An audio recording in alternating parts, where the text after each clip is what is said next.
On April 27, 1945, Benito Mussolini sat in the back of a German truck. An oversized Wehrmacht coat covered his shoulders. A helmet hid his face. The man who had ruled Italy now traveled as a concealed passenger. The convoy moved toward the Swiss border. Milan had fallen days earlier. The route out narrowed. 3 weeks before, Mussolini met German officials at his headquarters in Gargnano. He still tried to preserve the Italian Social Republic as Allied forces advanced. That claim had collapsed with the city behind him. Now German markings offered his only cover. The truck bed gave him no podium, no crowd waited. No uniformed spectacle followed the convoy north. Heavy cloth and a helmet replaced the public image he had built for more than 2 decades. The escape would not end in a capital or a headquarters. It would lead to the square of a small Italian village. Ordinary Italians would witness the final scene.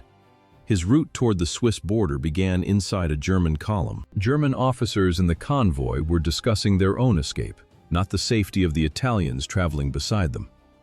Mussolini had become a burden. Hitler remained inside his Berlin bunker, while the men on the road calculated which passengers they could leave behind. No one was protected. Colonel Hans Fallmeyer commanded the column. He had prepared for that choice already. If the partisans stopped them, he would protect his own men before the Italian refugees. Mussolini was expendable. The German uniform concealed him from a distance, but it gave him no guarantee inside the convoy. By midday on April 27th, the vehicles reached a partisan checkpoint near the village of Musso. Armed local resistance fighters stepped toward the halted cars and looked through the windows, checking each face and each uniform. They knew the roads, the villages, and the people moving through this part of northern Italy. The checkpoint had appeared only hours earlier, after reports that important fascist officials were trying to flee along this route. The partisans had orders to search German vehicles and watch for officials in disguise. Members of the 52nd Garibaldi Brigade held the road at Musso. They began inspecting the cars of the German convoy. The inspection closed off the route the convoy expected. North of Lake Como, reports of partisan roadblocks reached the cars from ahead. Leaflets and radio broadcasts had already warned the passengers. Capture meant no prisoner exchange. Fascist leaders faced immediate trial. No bargaining, no negotiated release. The notices named collaboration with the German occupation and the suppression of Italian resistance fighters. Switzerland offered no exit. Its border guards had stopped admitting Italian refugees, although the country had kept neutrality throughout the war. Fascist leaders and German officials still headed for the frontier, seeking sanctuary. Swiss authorities turned away all but essential personnel. Mussolini would not enter as a welcome refugee. Ahead stood partisan barriers. Behind them, the Swiss border denied the escape route the convoy had counted on. With Switzerland closed and partisan barriers spreading, the western shore of Lake Como became the remaining road north. German troops were retreating. The Gothic line had broken, and partisan patrols now reached routes once controlled by Mussolini's puppet regime. German parachutists had rescued Mussolini in 1943. Then northern Italy stayed under his rule. Now that rule was moving in cars. German officials rode beside Italian fascist leaders and their families. Senior SS officers shared the convoy with ministers who had stayed loyal to Mussolini. Their wives held jewelry and personal documents. Those papers were what remained. Children watched through vehicle windows. They saw the adults' fear. No one explained the urgency. Mussolini left behind his familiar uniform and put on a German greatcoat and steel helmet. German insignia covered his face from partisan eyes. The disguise offered his only cover as the convoy moved toward checkpoints along the lake road. For years he had built the image of Il Duce through uniforms, photographs, balconies, and crowds in Piazza Venezia. That image could not travel openly now. He sat in the back of a military truck, hidden beneath German cloth and steel. Clara Petacci traveled separately with Italian refugees. She had refused chances to flee alone and stayed tied to Mussolini's flight. The convoy kept moving along Lake Como's western bank. The lake had once drawn Italy's elite to villa holidays. Its old towns now watched families, officials, soldiers, documents, and valuables pass north. In the truck bed, Mussolini remained beneath the German greatcoat and steel helmet. The disguise carried the convoy to a checkpoint near Musso. The 52nd Garibaldi Brigade held that road. Its fighters had operated across the region for months. They were not career soldiers. Farmers, factory workers, and students had taken up arms against fascism. Some had lost relatives to fascist violence. Others had endured prison or torture by Mussolini's secret police. The brigade carried Giuseppe Garibaldi's name and fought to drive foreign forces from Italy. German vehicles still used these roads during the retreat. At first, the fighters prepared to let the convoy pass. They wanted Italian fascists more than fleeing Wehrmacht personnel. Then Urbano Lazzaro watched the passengers. Several supposed German soldiers looked nervous. The mountain air was cool. Sweat showed on faces beneath military caps. Several uniforms hung badly on the men wearing them. Lazzaro had briefly served in the Italian army before joining the resistance. He knew when a uniform did not belong to its wearer. Reports had already reached resistance headquarters. Other units had sent radio warnings about suspicious German convoys moving through the region. Intelligence pointed to important fugitives using this route. The checkpoint stopped treating the approaching vehicles as routine traffic. Every face now required an answer. Headquarters gave the order. Search every military vehicle. Check every passenger. A German uniform no longer opened the road. The inspection order changed everything at the checkpoint. One passenger reached for his papers, and documents slipped from his shaking hands onto the ground among German military papers. Lazzaro's men moved from truck to truck with weapons ready. They demanded identification. They asked questions in Italian, then in German. The officers who were German answered in German and handed over proper documents. Their answers carried the practiced tone of military men used to giving orders. The Italian passengers could not hold the same line. Some spoke German poorly. Their accents gave them away. Others still wore Italian insignia beneath German coats, details hidden by fabric until the partisans looked closely. The questions became more precise, and every pause forced the men inside the column to reveal another weakness. Papers lay in the dirt. German credentials lay beside Italian identity cards. One passenger had dropped both together. The partisans compared faces with the documents, then with faces they already knew from the region. One man tried to cover a facial scar with bandages and called it a recent war wound. His eyes and voice identified him to a partisan who had seen him before. The checkpoint no longer faced an ordinary military column. It faced men trying to pass through under borrowed uniforms. Then another face stopped the search. A helmet sat too large on his head. His posture bent forward. Yet the jaw remained familiar, and so did the eyes. For more than 20 years, posters had placed that face across Italy, in classrooms and public buildings. A young partisan recognized Mussolini first. He spoke the name quietly to the others. The men around him looked again, this time at the passenger beneath the oversized helmet. Italian identity cards remained on the ground beside German military documents. The face beneath the helmet had been recognized. Mussolini straightened beneath the oversized steel, trying to recover the posture of his public appearances. The disguise was over. His coat hung heavily and did not fit him well. Partisans closed around the vehicle with weapons aimed at its passengers. They ordered everyone out. No one remained hidden inside. Mussolini stepped from the car as the men searched the convoy from vehicle to vehicle. The papers had exposed the passengers. The search now separated each person in front of the checkpoint. German officers moved away from the Italians under partisan orders. The division made the convoy's purpose plain. These were not anonymous troops moving north. Italian fugitives had traveled among German personnel, hoping the uniforms and vehicles would carry them through. Mussolini stood among them, identified after years of posters, speeches, and photographs across Italy. Colonel Fallmeyer, the German commander, produced documents for his unit. He pointed to the papers and presented his men as regular German soldiers. He said they had provided transport to the Italian passengers. The partisans kept the officers apart from the Italians while the inspection continued. A convoy that had entered the checkpoint as a German column had become a line of separated prisoners. Mussolini had once stood on palace balconies before crowds. He had met foreign leaders and spoken from positions of power. At the checkpoint, those gestures had no force. Partisans watched the man in the helmet, his heavy clothes, and the armed guard around him. His name no longer opened a road. It stopped the convoy. Another car carried Claretta Petacci. She had traveled separately from Mussolini during the flight north. Partisans found her during the full search of the column and detained her.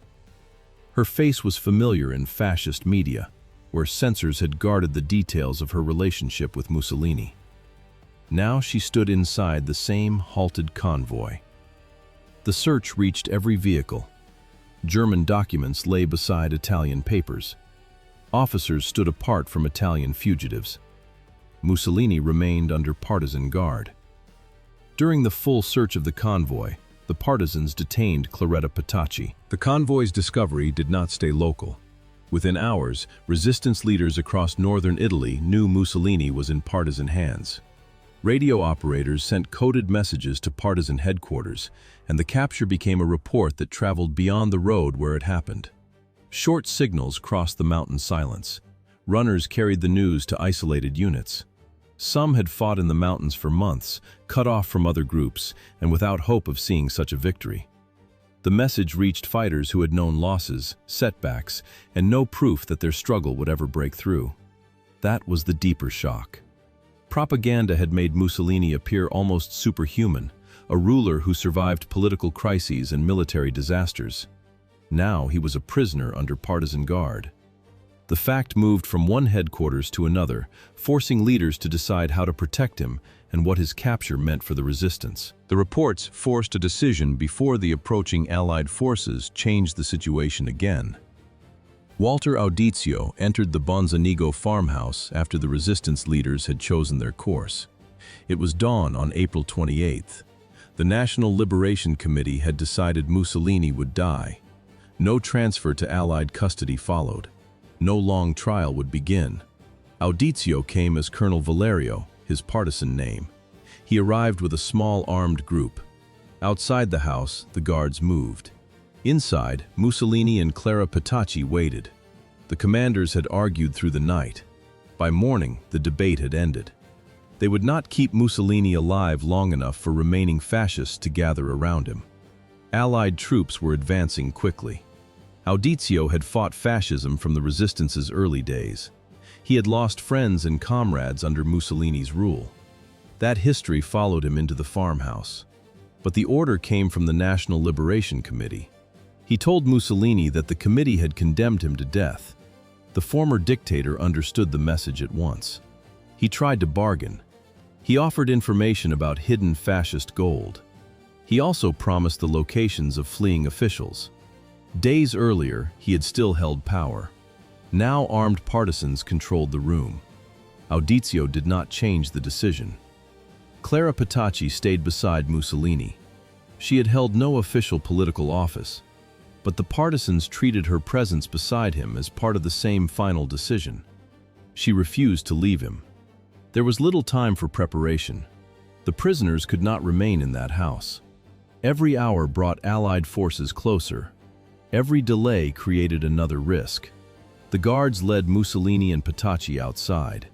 Their steps crossed the farmhouse threshold. Audizio and his men placed them in a vehicle. The journey would take only minutes. The road marked the final move. Mussolini had fled north with collapsing fascist authority behind him. Now partisan guards carried him away from Bonzanigo. Clara Petacci went with him. The armed departure did not end the night's argument. It carried that argument toward dawn on April 28th. Communist partisans demanded Mussolini's execution without delay. They feared a trial could leave room for his return. Moderate resistance members argued for legal proceedings instead. They wanted a public judgment for the Italy they hoped would follow fascism. The dispute lasted through the night. Messages moved between partisan posts and their leadership. Each report changed the stakes. Other fascist leaders were falling into partisan hands along the escape route. Alessandro Pavolini was captured near Bergamo. He had helped organize the Italian Social Republic. Achille Storres was held near Como. Mussolini was no longer the only prisoner whose fate required a decision. That changed the pressure on every commander. The partisans had taken much of the remaining fascist leadership in a single sweep. Allied forces were also approaching. Every hour raised the chance that Allied commanders would demand custody of the prisoners. A trial promised records, witnesses, and a public verdict. An execution promised no transfer and no delay. Neither choice was abstract now. Guards held Mussolini while leaders argued over what Italy could permit. Inside the guarded rooms, Mussolini spoke about his children. He also returned to his alliance with Hitler. The guards heard him discuss Germany's treatment of Italy as the weaker Axis partner. Those words did not settle anything. They added no new authority to his position. Outside, the reports kept arriving. More prisoners meant more names, more guards, and less time. Mussolini had tied Italy to Nazi Germany. The war had ended with fascist leaders fleeing north.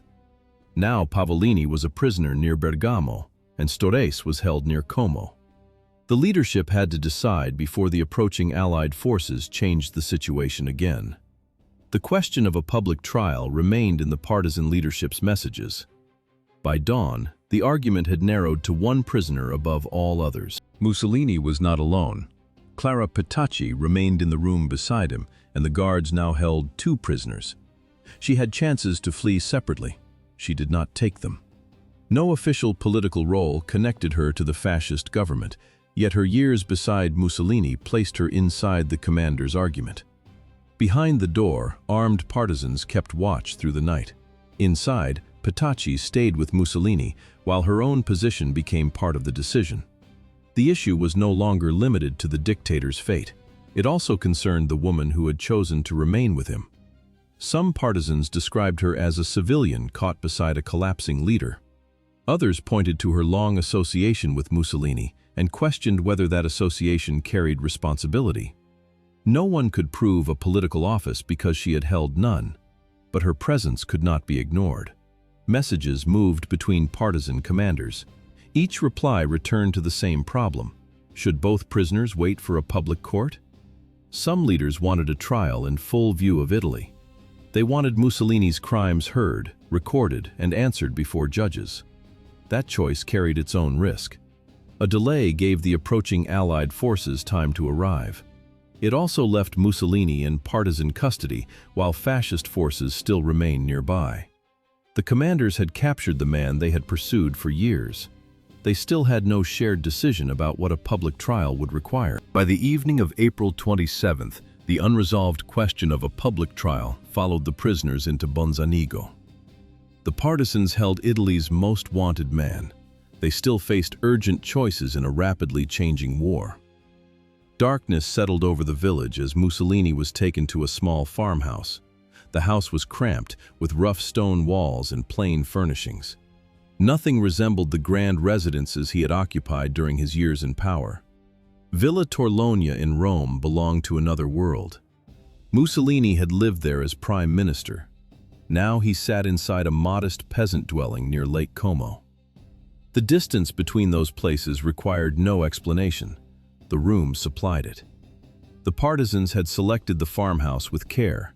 Its remote position reduced the chance of attention from fascist sympathizers or German patrols. Its location still allowed quick messages to reach the partisan command. The building belonged to a local family that had suffered under fascist policies. That made the household a dependable ally. Mussolini remained inside with Clara Petacci. Armed partisans guarded the door. Their rifles stayed loaded. The guards changed throughout the night, keeping someone inside the passage at all times. No watch ended the responsibility. Another partisan took the same position. The former head of government now depended on farmers and factory workers. He had once dismissed such people as insignificant masses. In Bonzanigo, they controlled the door, the room, and every route out. The prisoner could move only inside a few steps of stone floor. Outside, armed men waited through the darkness. His behavior shifted from forced dignity to visible fear. He paced inside the cramped room. He tried to keep his voice steady. Then the fear returned. The man who had negotiated with Hitler and commanded millions could no longer command the people around him. Mussolini opened conversations with his captors. He appealed to their Italian nationalism. He cited territorial gains achieved under his leadership. He mentioned infrastructure projects that, in his telling, had modernized the country. The guards heard the claims from a man whose authority had already disappeared. Then he tried negotiation. Mussolini offered information about hidden fascist gold reserves. He promised to identify places where fleeing officials had gone. In exchange, he sought a guarantee for his own safety. The offer turned the room into another bargaining ground. The partisans did not accept it. They had watched the war destroy their families and neighborhoods. Some had lost relatives. Others had seen reprisals against civilians. Their memories included arrests, violence, and punishment carried out under fascist rule. Those experiences shaped the guard detail more than Mussolini's arguments. No speech restored his authority. No promise opened the door. The night continued with Clara Petacci beside him and armed partisans outside. Every shift repeated the same fact. The prisoner's fate rested with the people who guarded that small room. The dispute over judgment had ended. On April 28, 1945, Mussolini was taken from the mountain roads near Lake Como to Villa Belmonte in Giuliano di Mezzegra. The car moved through narrow bends. Benito Mussolini sat inside with Claretta Petacci. His 23 years in power were ending in a village few Italians knew. Villa Belmonte stood in a quiet residential area. Modest homes and tended gardens lined the street. The place offered privacy, far from a public square or a main road. At about 4:10 in the afternoon, the vehicle stopped at the villa. Walter Audicio ordered Mussolini and Petacci out. He placed them before the iron gates. The street stayed quiet. Mussolini tried to stand upright before the gate. Witnesses later described shifts between defiance and resignation. His hands trembled. Fear showed in his eyes. Petacci reacted differently. She appeared shocked by what was happening. She tried several times to speak, but Audicio stopped any long farewell or final statement. There was no public ceremony. No prepared speech followed. Audicio was there to complete the order. He raised his weapon. Several shots struck at close range. Mussolini and Petacci fell at once. The man who had dominated Italian politics for more than 2 decades died within seconds. Petacci died beside him. The villa gate remained behind them. Audicio checked both bodies. Then he ordered his men to carry them back to the vehicle. The proof was physical now. The choice of Milan came next. Partisan leaders expected that reports alone would not persuade everyone. Mussolini had ruled through speeches, posters, broadcasts, uniforms, and public appearances for 23 years. Many Italians had seen his image everywhere. They needed to see that image broken by a fact. The bodies would travel north to Milan. The car left Giuliano di Mezzegra with Mussolini and Petacci inside. It left scattered personal effects and blood on the street. Rain would later wash the stains away. At that moment, the villa was still an ordinary address. Its gate, road, homes, and gardens gave no sign of what had just happened. A modest memorial would later mark the site, but the vehicle had already begun its next journey. It carried the bodies of Benito Mussolini and Claretta Petacci toward Milan. News moved between partisan units as dusk reached the mountain roads. By the evening of April 28th, resistance fighters across northern Italy knew Benito Mussolini was dead. Most civilians would not hear it until morning. Rumor still had room to grow.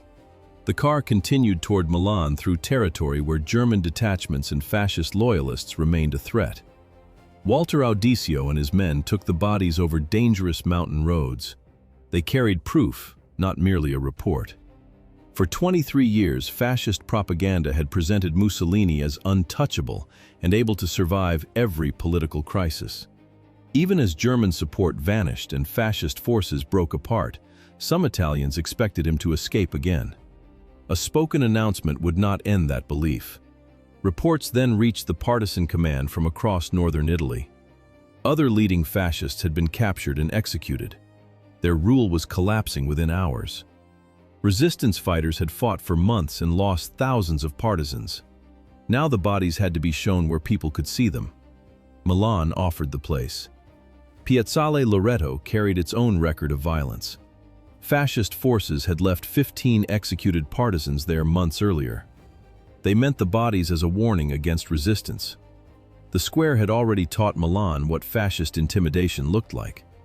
This time, the partisans chose it for the fallen leaders of the Italian Social Republic. The decision tied the road from Giulino di Mezzegra to a public reckoning in Milan. News could be denied, a body could not. Mussolini and Claretta Petacci would arrive with other fascist leaders. At Piazzale Loreto, the place where 15 partisans had been left, would receive their bodies. The convoy entered Milan after dark on April 28th, carrying proof that rumor alone could not provide. German troops were withdrawing. Partisans held most neighborhoods. At dawn on April 29th, the bodies lay in Piazzale Loreto. Benito Mussolini, Claretta Petacci, and other fascist leaders. News moved through the city. People came toward the square from surrounding streets, pressing forward for a clear view. They had seen fascist rallies there before.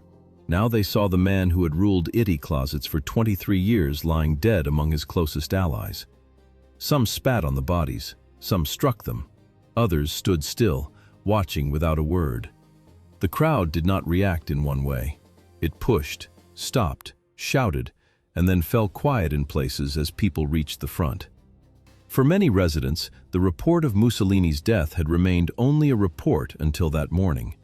The display turned news into direct evidence. His face, his body, and the bodies beside him left no room for another announcement or another denial.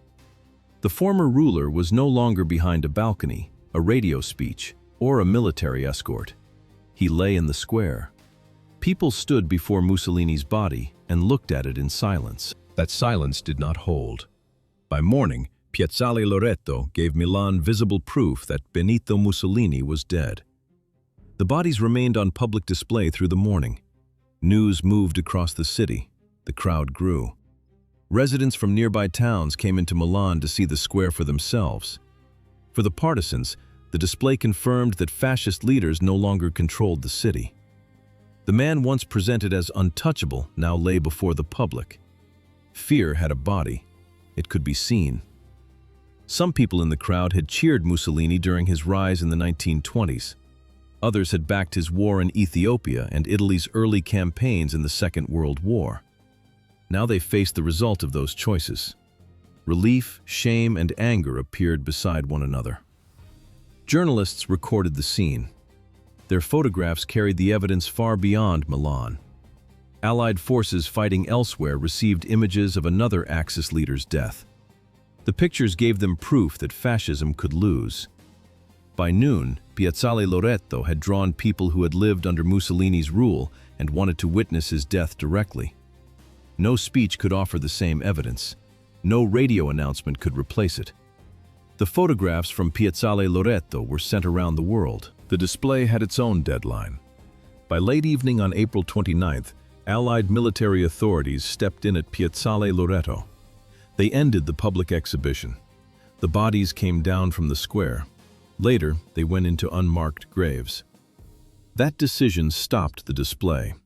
It did not end the argument it had created across Italy. The sequence had moved with startling speed. Partisans captured Benito Mussolini on April 27, 1945. He died the next day. On April 29th, his body stood exposed in Milan. By evening, Allied authorities ordered the spectacle closed. Italian authorities had also watched the situation worsen through the day. Crowds kept gathering. Allied commanders feared the square could slip beyond control. Their intervention removed the bodies, but the images already carried the event far beyond Milan. The dispute began at once. Some Italians saw the partisan execution as justice for a dictator who had shown little mercy. Others argued that Mussolini should have been captured alive and brought before a court. They wanted testimony, evidence, and a public accounting of fascist crimes. Neither side disputed the sequence: capture, death, display, burial. Partisan commanders had made decisions during the war's final days in northern Italy. They acted under immediate military and political pressure. Those decisions left little room for a later legal process. Once Mussolini was dead, no courtroom could question him. For the resistance, his death closed its central objective. Partisan groups had operated for months in occupied territory. They had fought under fascist rule and German control. On those final days, they held the former dictator. Winston Churchill approved the death of one of Britain's main enemies. Other Allied governments treated it as another sign that the European war was nearing its end. Soviet leaders praised the partisan action. Yet approval abroad did not settle the Italian argument. Italy now faced a different task. War had damaged cities, roads, homes, and public life. Fascist rule had also shaped political institutions for decades. The country had to rebuild both. Piazzale Loreto remained at the center of that memory. The square held the final public image of Mussolini's power. Then Allied authorities removed the bodies before the night was over. The question remained: should a living Mussolini have faced trial? After the dispute over a trial, visitors traveled to Giuliano di Mezzegra, where Mussolini's route ended. The place draws historical visitors of a different kind. They come to remember Italians who resisted his regime, not to revive the fascist monuments once scattered across Italy. The road back from Giuliano di Mezzegra is short. It runs through the final 24 hours of his life. Mussolini had tried to reach Switzerland. He wore the uniform of a German soldier. Partisans stopped him before he crossed the border. That disguise reduced the public image he had built for years to one fleeing figure in a convoy. The partisans held him. Then came the execution. Milan followed with the public display at Piazzale Loreto. Flight, capture, death, and display filled the same 24 hours. Photographs from the square show the final public stage of that route. Years earlier, Mussolini had promised Italy the restored glory of ancient Rome. He tied the country to Nazi Germany and led it into military campaigns that ended in defeat. His final record showed different details: Switzerland, a German uniform, partisan custody, and Milan. No ceremony returned that image. Visitors still arrive in Giuliano di Mezzegra to remember the Italians who resisted the regime. Support the video and subscribe for future documentaries.